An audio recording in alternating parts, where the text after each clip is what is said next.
मला इथं पॉईंट घेतलं इथे खाली तिथून पाणी मला लागणारं पाणी इथं घेता येतं. आता हे ॲक्च्युली 500 लिटरची टाकी आहे.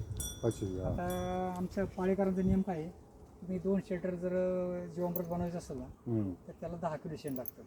आणि ते 10 किलो शेणामध्ये तुम्ही 2 शेल्टर जीवामृत बनवू शकता. आणि 2 शेल्टर बनवलं तर 1 एकराला पुरवतं. 2 शेल्टरची टाकी 1 एकर 10 किलो शेणामध्ये. मला 3 एकर शेती आहे, म्हणजे मला असे 3 बॅलर बनावं लागते. याला मिळाला 25 किलो शेण लागते 500 लिटर. आता हे शेण गोमूत्र बेसन पीठ टाकलं की मग काय होईल, मला इथून पाणी कॅरी करून तेच भरावं लागेल.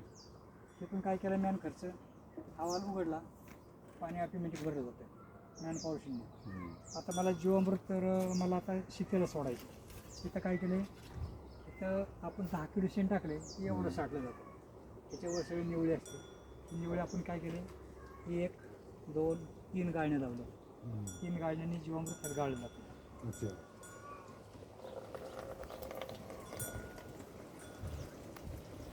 आता हे गाळलं, हा बॅटरीचा पंप आहे.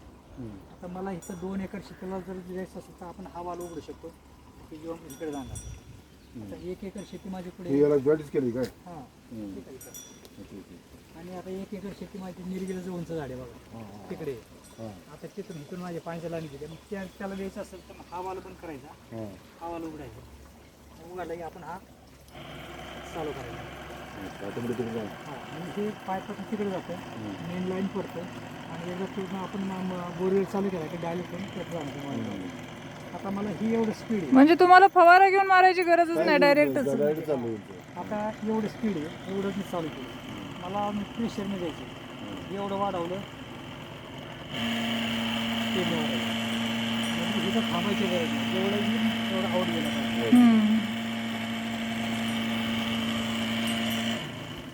आता दुसरी गोष्ट की हा 500 लिटरचा टँक आहे. हे 500 लिटर संपत ह्याची बॅटरी उतरू शकते.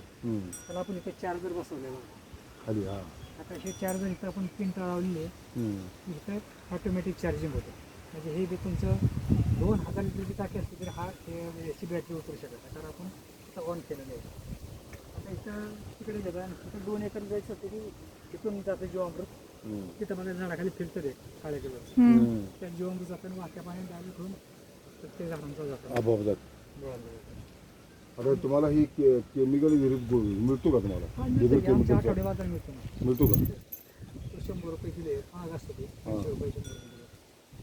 आता हे जीवामृत संपलं की आपण काय करतो, हे 10 किलो शेणाची स्पेरी आहे ती एवढं साठली जाते.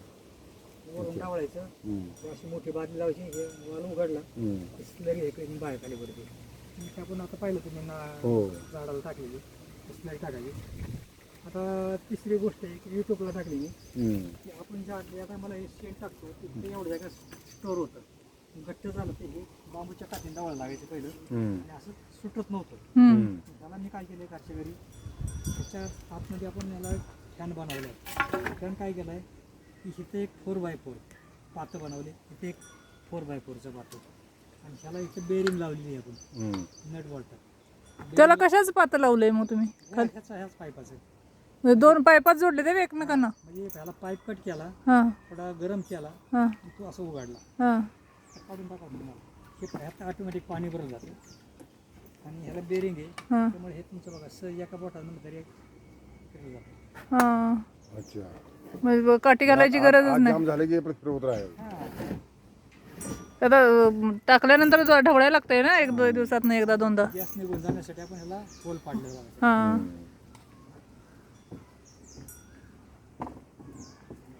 ते बघ आता ते काय केलं आपण साधारण 1.5 फुटाचा 2 पीस घेतले असे गोल. आता इथं काय केलं, मी कट केला इथपर्यंत, गरम केला, त्याला चपटं बनवलं. तिकडे एक पात्र झालं, ह्या बाजूला एक पात्र झालं. ह्याच्या खाली हा स्लरी डावाळला, जीवामृत डावाळला, खालचा ते खालचे स्लरी डावाळला, पाणी डावाळलं. आपण इथे बेरिंग लावल्यामुळे हे तुम्हाला फ्री झालं. घराला काय प्रॉब्लेम नाही. हे पाईपच आहे, काळं पडलं पाईप. कसलं भारी डोकं चालवलंय. ह्यात मी काय केलंय, लोकांना सांगितलंय सोपं करून, आपल्याला 1-1 फुटाची 2 पीस लागते, 1 पीस आहे. हे 1 फुटाचे आपल्याला 4 पीस लागतील. इथं 2 खाली 2. 4x4चे आपल्याला 2 पीस लागतील. ते एका खाली 1 बेरिंग लागेल. असं एकदम सोपे भाषेत आहे. इथं कसं खरंच ते अगोदरच शिक्षण हे जास्त झालं असं सायंटिस्टच झाला असता. ते ड्रायव्हरच्या ह्याच्यात जायची गरजच नव्हती. पाळेकर बिरचे आले तर मला म्हणले ना ते, अरे तू PMTत होता तेच बरं होतं, इथं कसं तिथं काय केलं, मला 2 वेळ लागले कारण मला त्याचं हँडल बनवायचं होतं. हां हे असं सोपं करून बाबा मला 2 वेळ लागेल, इथं बेरिंग लागेल, सहज एका पद्धतीत करायचं. हां